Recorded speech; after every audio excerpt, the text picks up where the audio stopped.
ഏതെങ്കിലും മരുന്ന് കഴിച്ചതിന് ശേഷം ശേഷിക്കുറവ് എങ്ങനെ അനുഭവപ്പെടുന്നു എന്നുള്ളത്. സാധാരണഗതിയിൽ നമ്മുടെ ഗ്യാസ്ട്രിക് മോട്ടിലിറ്റി താഴോട്ടാക്കുന്നു ഡോംപെറിഡോണും മെറ്റോക്ലോപ്രമൈഡും. ഇത് കൗണ്ടറിൽ നിന്ന് ലഭിക്കുന്ന മരുന്നുകളാണ്. കൗണ്ടറിൽ ലഭിക്കുന്ന ഇതങ്ങനെ നൽകാൻ പാടില്ലാത്തതാണെങ്കിൽ കൂടി ഫാർമസിയിൽ നിന്ന് ലഭിക്കുന്നതുകൊണ്ടാണ് ഞാനിങ്ങനെ പറഞ്ഞത്. സോയാബീൻ അടങ്ങിയ പ്രോട്ടീൻ പൗഡർ എന്താണ് ചെയ്യുന്നത്? വേ പ്രോട്ടീനാണത്. ആ പ്രോട്ടീൻ സാധാരണഗതിയിൽ ടെസ്റ്റോസ്റ്ററോണിന് പകരം ഈസ്ട്രോജൻ ഉൽപ്പാദിപ്പിക്കുന്നു. മാത്രമല്ല മാനസിക രോഗം തന്നെ ഒരു പരിധിവരെ ലൈംഗിക ശേഷിക്കുറവുണ്ടാക്കുന്ന ഒരവസ്ഥയാണ്.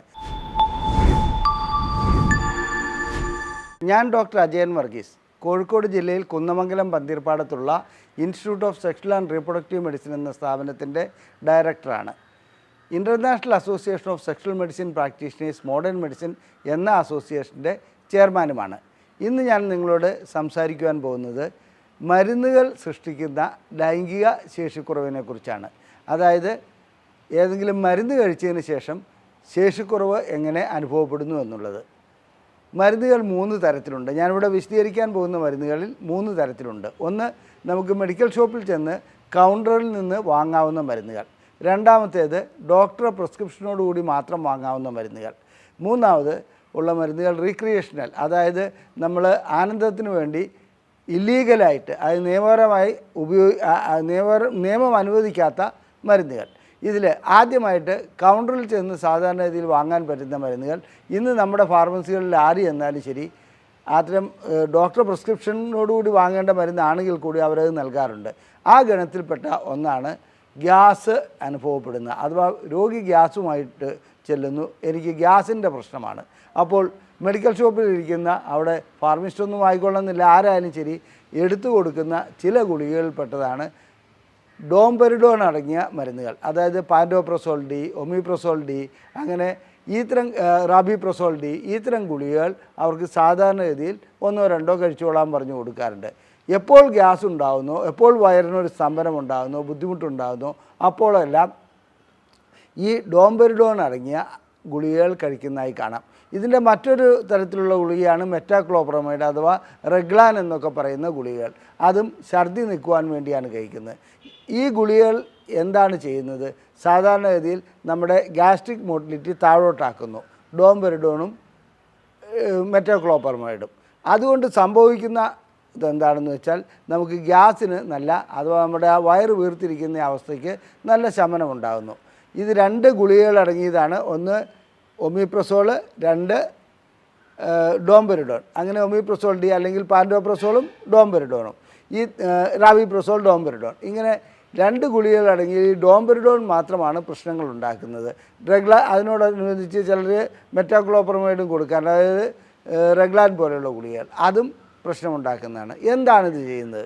ശരീരത്തിലെ പ്രൊലാക്റ്റിൻ ലെവൽ ഉയർത്തുകയാണ് ചെയ്യുന്നത്.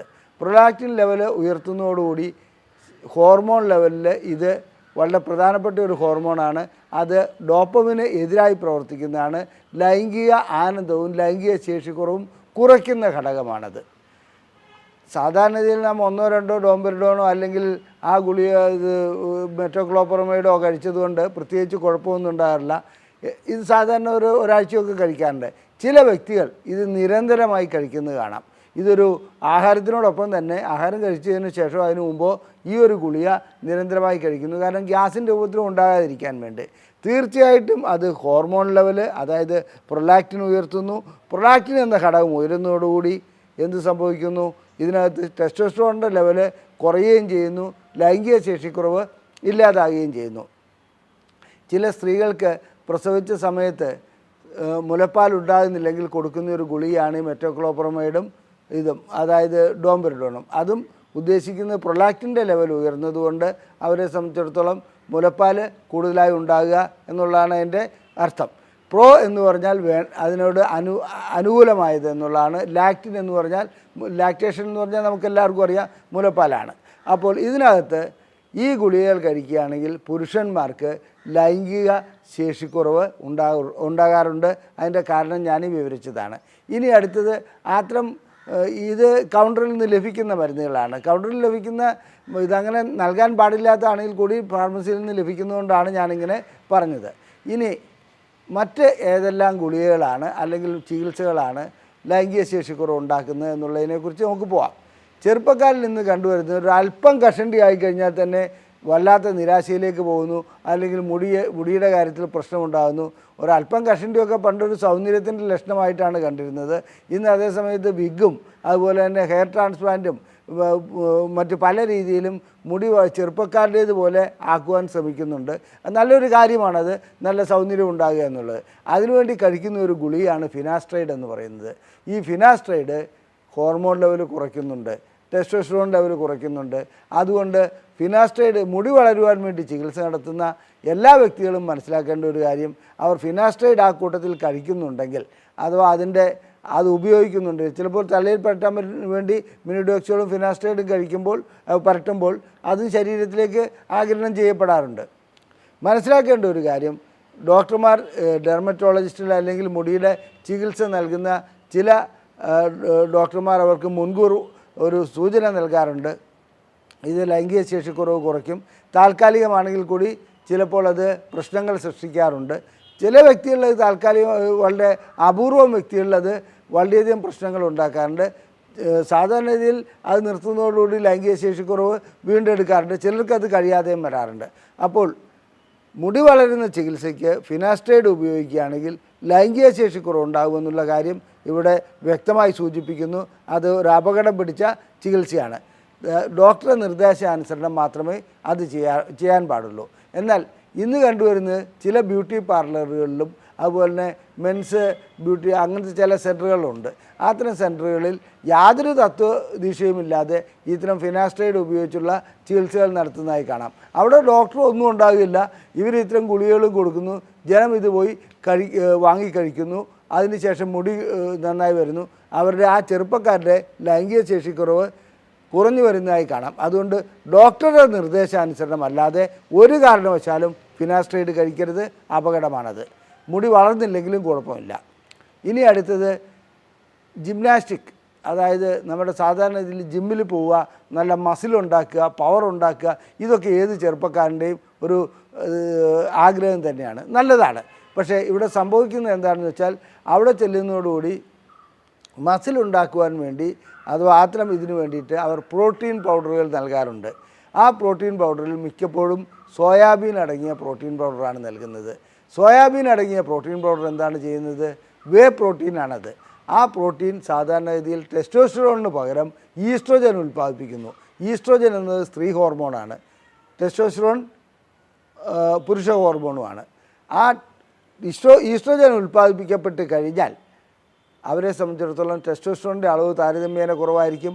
ലൈംഗിക ശേഷിക്കുറവ് അനുഭവപ്പെടുന്ന ഒരവസ്ഥ അപ്പോൾ കാണുന്നുണ്ട്. അതുകൊണ്ട് വേ പ്രോട്ടീൻ കഴിക്കരുത്. അതായത് ജിമ്മിൽ നിന്നും നല്ല വില കൊടുത്ത് 2000-3000 രൂപ കൊടുത്ത് വാങ്ങുന്ന ആ പ്രോട്ടീൻ നിങ്ങളുടെ ലൈംഗിക ശേഷി തകരാറിലാക്കുമെന്നുള്ളത് ഇവിടെ സൂചിപ്പിച്ചു കൊള്ളട്ടെ. ഇനി അടുത്തത് ജിമ്മിൽ തന്നെയുള്ള മറ്റൊരിതാണ്, ഈ ബോഡി ബിൽഡേഴ്സ് അങ്ങനെയൊക്കെയുള്ള രാജ്യത്ത് സാധാരണ ഇതിൽ ഇഞ്ചക്ഷൻ വയ്ക്കുന്ന ഒരു ഇടപാടുണ്ട്. ആനബോളിക് സ്റ്റീറോയിഡ് അവർ സ്വയം തന്നെ ഡോക്ടറെ നിർദ്ദേശമൊന്നുമില്ലാതെ ഇഞ്ചക്ഷൻ വയ്ക്കുന്ന അവസ്ഥ കാണാം.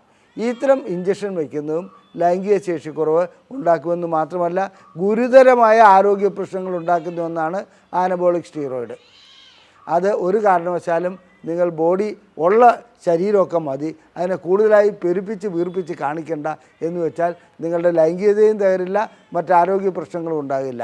ആനബോളിക് സ്റ്റീറോയിഡ് വളരെ അപകടം പിടിച്ചതാണെന്ന് ഇവിടെ സൂചിപ്പിച്ചു കൊള്ളട്ടെ. ഇനി ചികിത്സയുടെ ഭാഗമായി ഡോക്ടർമാർ നിർദ്ദേശിച്ച് നൽകുന്ന ചില മരുന്നുകളുണ്ട്. ആ മരുന്നുകളുടെ കാര്യത്തിലും ഈ ഞാൻ നേരത്തെ സൂചിപ്പിച്ച ഡോംപെരിഡോണും എല്ലാം ഉൾപ്പെടാറുണ്ട്. അങ്ങനെ ഡോംപെരിഡോണോ ഗ്യാസിൻ്റെ പ്രശ്നമായി ചെല്ലുമ്പോൾ ഡോക്ടർ നിർദ്ദേശിക്കുന്നത് ചിലപ്പോൾ അത് കണക്കിലെടുക്കാതെ നിർദ്ദേശിക്കുകയാണെങ്കിൽ വളരെയധികം കാലം കഴിക്കുകയാണെങ്കിൽ ലൈംഗിക ശേഷിക്കുറവുണ്ടാവും. ഇനി നമുക്ക് മാനസിക പ്രശ്നങ്ങൾക്ക് കഴിക്കുന്ന ചില ഗുളികകൾ. മാനസിക പ്രശ്നങ്ങൾക്ക് കഴിക്കുന്ന എല്ലാ ഗുളികകളും തന്നെ ലൈംഗിക ശേഷിക്കുറവ് ഉണ്ടാക്കാറുണ്ട്. അതിൽ സാധാരണഗതിയിൽ നാം കണ്ടുവരുന്ന അതായത് ഡൈസിപ്പാം മുതൽ അങ്ങോട്ട് ഹാലോപെരിഡോൾ, ഇതുപോലെ സീഷോഫീനയ്ക്ക് നൽകുന്ന ഒൽനാസപ്പാം, ഇത്ര എല്ലാ മരുന്നുകളും തന്നെ മാനസിക രോഗത്തിന് ഏതെല്ലാം മരുന്നുകൾ കഴിക്കുന്നുണ്ടോ അതെല്ലാം തന്നെ ലൈംഗിക ശേഷിക്കുറവ് ഉണ്ടാക്കാറുണ്ട്. മാത്രമല്ല മാനസിക രോഗം തന്നെ ഒരു പരിധിവരെ ലൈംഗിക ശേഷിക്കുറവ് ഉണ്ടാക്കുന്ന ഒരവസ്ഥയാണ്. ഇനി അപസ്മാരത്തിന് കൊടുക്കുന്ന ചില മരുന്നുകളും ഫിനഡോയിൻ, സോഡിയം അങ്ങനെയുള്ള മരുന്നുകൾ പോലും ലൈംഗിക ശേഷിക്കുറവ് ഉണ്ടാക്കാറുണ്ട്. അപ്പോൾ അപസ്മാരത്തിനുള്ള ചികിത്സയും മാനസിക രോഗത്തിനുള്ള ചികിത്സയും നൽകുമ്പോൾ ആദ്യം മനസ്സിലാക്കേണ്ടത് അതിൽ ലൈംഗിക ശേഷിക്കുറവ് ഉണ്ടാക്കുന്ന ഘടകങ്ങൾ ഉണ്ടാകാൻ സാധ്യതയുണ്ട്. അതുകൊണ്ട് അത് ഉപേക്ഷിക്കണമെന്നല്ല, ഡോക്ടറുമായി ഡിസ്കസ് ചെയ്ത് അതിന് ഒരു മിനിമം ലെവലിൽ അത് കഴിച്ചു പോകുന്നതാണ് നല്ലത്. ഇനി പ്രഷറിന് കഴിക്കുന്ന ഗുളികകൾ അറ്റനോൾ, അതുപോലെ തന്നെ പ്രൊപ്പനോൾ, പിന്നെ മെറ്റോപ്രോളോൾ, ഇത്തരം ഗുളികകൾ സാധാരണഗതിയിൽ ലൈംഗിക ശേഷിക്കുറവ് ഉണ്ടാക്കാറുണ്ട്. ഇത് ബീറ്റാ ബ്ലോക്കേഴ്സ് ഗണത്തിൽപ്പെടുന്ന ഗുളികകളാണ്. ഇത്തരം ഗുളികകൾ മാറ്റി മറ്റൊരു ഗണത്തിൽപ്പെട്ട ഗുളികകൾ കഴിക്കുകയാണെങ്കിൽ ലൈംഗിക ശേഷിക്കുറവ് ഉണ്ടാകുകയില്ല. അതുകൊണ്ട് പ്രഷറിന് കഴിക്കുന്ന ഗുളികകൾ ഡോക്ടർമാർ നിർദ്ദേശിക്കുന്നതാണെങ്കിലും ലൈംഗിക ശേഷിക്കുറവ് അനുഭവപ്പെടുന്ന ഗുളികകളാണോ എന്നറിയുവാൻ മറ്റൊന്നും ചെയ്യേണ്ട, ആ ഡോക്ടറോട് തന്നെ ചോദിച്ചാൽ മതി ഇത് ലൈംഗികമായിട്ട് എന്തെങ്കിലും പ്രശ്നങ്ങൾ ഉണ്ടാക്കുമോ എന്നുള്ളത്. അപ്പോൾ അതിനനുസരിച്ചുള്ള ഗുളിക നൽകുവാൻ ഡോക്ടറോട് ആവശ്യപ്പെട്ടാൽ മതി. ഇനി ക്യാൻസറിന് കഴിക്കുന്ന ഗുളികകൾ, കീമോതെറാപ്പിയിൽ വിൻക്രിസ്റ്റിൻ മുതലായ ഗുളികകൾ ലൈംഗിക ശേഷിക്കുറവ് ഉണ്ടാക്കാറുണ്ട്. സാധാരണഗതിയിൽ ക്യാൻസർ രോഗം വന്നു കഴിഞ്ഞാൽ നാം കഴിക്കുന്ന എല്ലാ മരുന്നുകളും ലൈംഗികമായിട്ട് അല്പസ്വല്പം ശേഷിക്കുറവ് ഒരു രീതിയിലല്ലെങ്കിൽ മറ്റൊരു രീതിയിൽ ഉണ്ടാക്കാറുണ്ട്. ക്യാൻസർ രോഗം തന്നെ പല രൂപത്തിൽ ലൈംഗിക ശേഷിക്കുറവ് ഉണ്ടാക്കാറുണ്ട്. ആ ഗണത്തിൽപ്പെട്ട ഇതിലാണ് വിൻക്രിസ്റ്റിൻ മുതലായ ഗുളികകൾ. അത് ഡോക്ടറോട് ചോദിച്ചറിയാവുന്നതാണ്. പക്ഷേ ജീവൻ വീണ്ടെടുക്കുന്നതിന്, അഥവാ നിലനിർത്തുന്നതിന് ഇത്തരം ഗുളികകൾ വളരെ അത്യന്താപേക്ഷിതമാണ്. അതുകൊണ്ട് അവിടെ ലൈംഗിക ശേഷിക്കുറവ് ഉണ്ടാകുന്നുണ്ടോ ഇല്ലയോ എന്നുള്ളതല്ല നോക്കേണ്ടത്, നമുക്ക് ഈ രീതിയിൽ അസുഖം മാറ്റുക എന്നുള്ളതാണ്. അപ്പോൾ അത്തരം ഗുളികകൾ കഴിക്കേണ്ടതായി വരും. ഇനി ഹോർമോൺ ഗുളികകൾ, ഏതെങ്കിലും രീതിയിലുള്ള, ഞാൻ നേരത്തെ സൂചിപ്പിച്ചു ആനബോളിക് സ്റ്റീറോയിഡിൻ്റെ കാര്യം, അതുപോലെ തന്നെ ഏതെങ്കിലും രൂപത്തിലുള്ള ഹോർമോൺ തെറാപ്പി ചെയ്യുകയാണെങ്കിൽ ലൈംഗിക ശേഷിക്കുറവ് അനുഭവപ്പെടാറുണ്ട്. അത്തരം ലൈംഗിക ശേഷിക്കുറവ് അനുഭവപ്പെടുന്ന ഇതിൻ്റെ കാരണം ടെസ്റ്റോസ്റ്ററോൺ ഹോർമോൺ കുറയുന്നു എന്നുള്ളതാണ്. അങ്ങനെ ടെസ്റ്റോസ്റ്ററോൺ ലെവൽ കുറയുന്നത് കൊണ്ട് തീർച്ചയായിട്ടും ലൈംഗിക ശേഷിക്കുറവ് അനുഭവപ്പെടും. ഹോർമോൺ തെറാപ്പിയിൽ ഡോക്ടറോട് വ്യക്തമായി സംസാരിക്കണം. ലൈംഗിക ശേഷിക്കുറവ് അനുഭവപ്പെടുവാൻ സാധ്യതയുണ്ടോ എന്നുള്ളത് ചോദിക്കണം. അതാണ് ഇതിനകത്ത് വേണ്ട മറ്റൊരു കാര്യം.